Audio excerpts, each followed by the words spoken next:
Éramos dunha familia numerosa, o meu pai e tres irmáns, por exemplo, traballaban na Cedonosa e o motivo era que eran miñas irmás as maiores.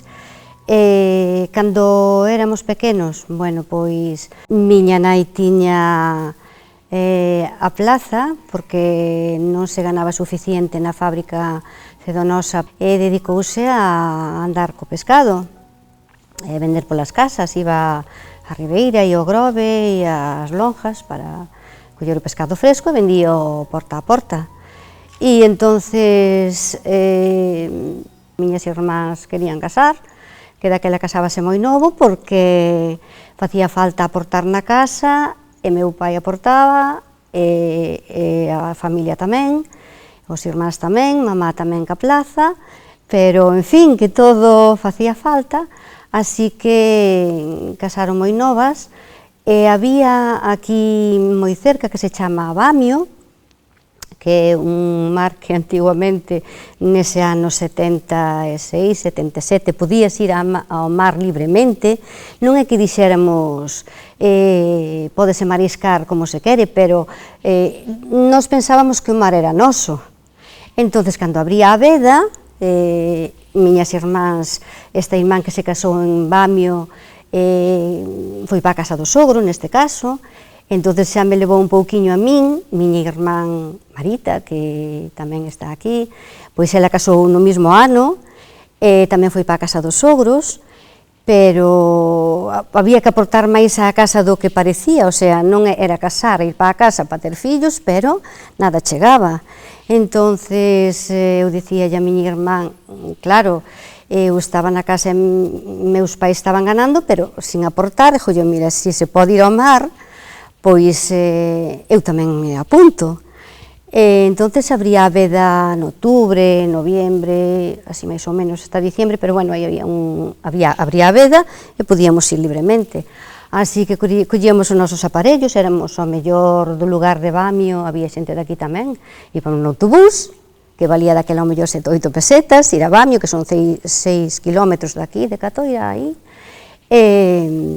Entonces íbamos con o noso rastriño, con un sachiño pequeno de man, un saquiño, un caldeiriño, pouca cousa, pero empezamos así, aí no 76, libremente, miña irmán tamén, e a todo isto podíamos, en conxunto estas mulleres, tamén ir aos viveiros de Bamio, de Carril, porque nós traballábamos no lombo de Bamio, pero había xente que tiña donos dos viveiros que nos pedían de ir un grupo de mulleres para limpar os viveiros para sembralos despois. Había que cabalos, levábamos unha balsiña que era hinchable cunha rediña, e sacábamos todo, a ver, as algas, o material malo, e dábamoslle volta á area, e despois sembrábamolo, e íbamos todas en grupo, e levábamos esa liña do pedazo. Bueno, a hora de pagar, pois sempre era en grupo, máis ou menos, o sea, cando remataba a veda, logo, como se suele dicir, pois despois dábanos un tanto e compartíamolo, porque íbamos en grupo, a xente. No lombo de Bamio facíamos da mesma maneira, pero logo no 77, 78 xa, as fábricas empezaron a baltar, que Friscos todavía non estaba, Friscos creo que empezou no 79, 80, a fábrica que temos ahora aquí. Entonces, as fábricas de Baltar, e había outras en Villajuán que nos pedían que lle leváramos o que é os berberechos, neste caso as ameixas non, porque se podían, comprábanos tal como as recollíamos en Guncha, pero o que é o berberecho, que íbamos saquetiñas, traíamos as saquetas á cabeza, levábamolas a unha casa, ali cocíamolos, e despois todos en grupo, e despois levábamos a unha casa que xa era un autónomo que tiña unha furgoneta, e levábamos dereitamente á fábrica cocidos, e despois tamén nos daban, a final da temporada, un tanto que tiñamos que compartir, éramos un grupo de xente. Entonces eu tamén quería pois participar na casa, aínda que non estaba na casa, porque deste xeito tamén estaba na casa desta familia, destes sogros de miña irmán, dormía ali, para poder ir de día, e máis de noite, íbamos ás dúas mareas. E ao fin e ao cabo, pois, algo me quedaba a min de que lle dera a meus pais, non? Porque a min a primeira vez que me meteron un diñeiro na man, pois neste caso foron 1000 pesetas. E 1000 pesetas eu xa tiña a miña parexa e gustábame darlle un agasallo.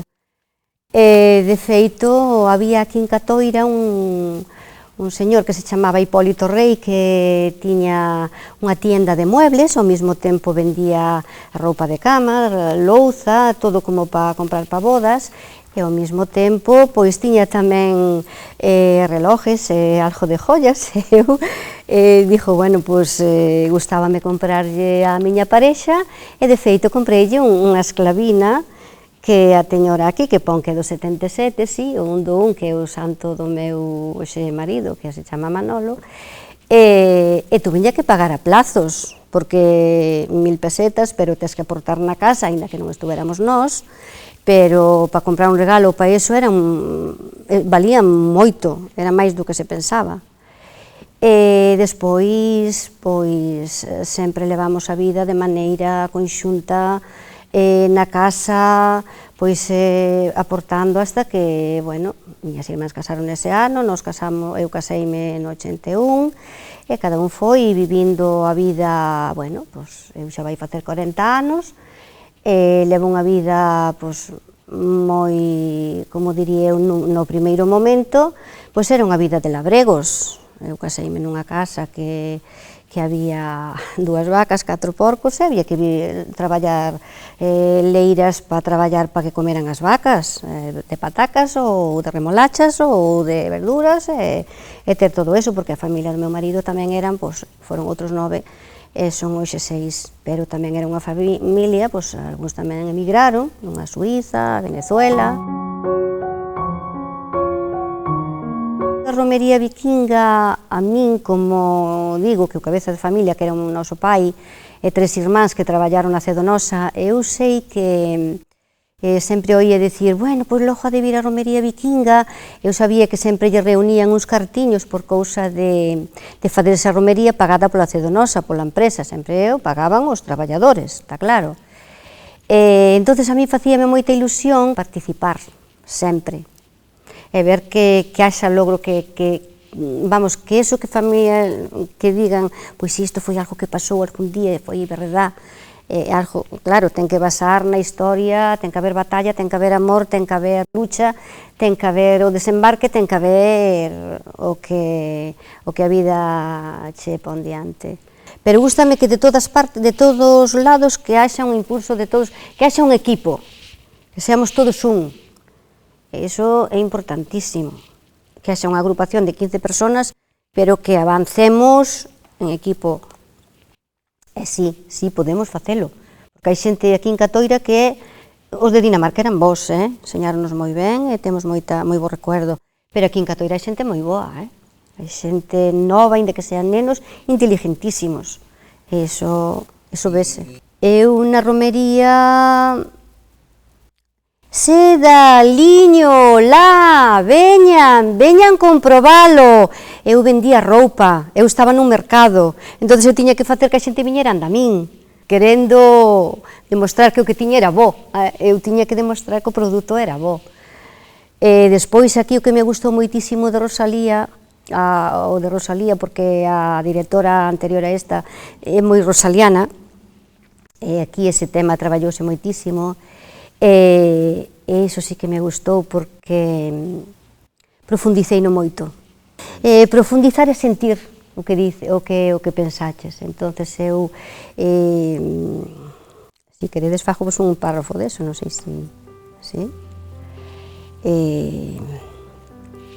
Aqués que ten famas de honrado na vila, roubaronme tanta frescura que eu tiña, a roupa da cote poñeron mentiras, nen pedra deixaron donde eu vivía, sen lar, sen abrigo, morei nas cortiñas, ao raso que as lebres dormí nas campías.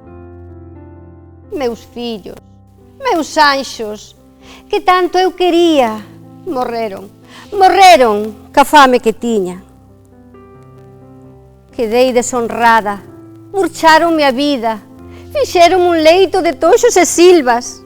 Encanto, os raposos de sangre maldita, un leito de rosas dormían.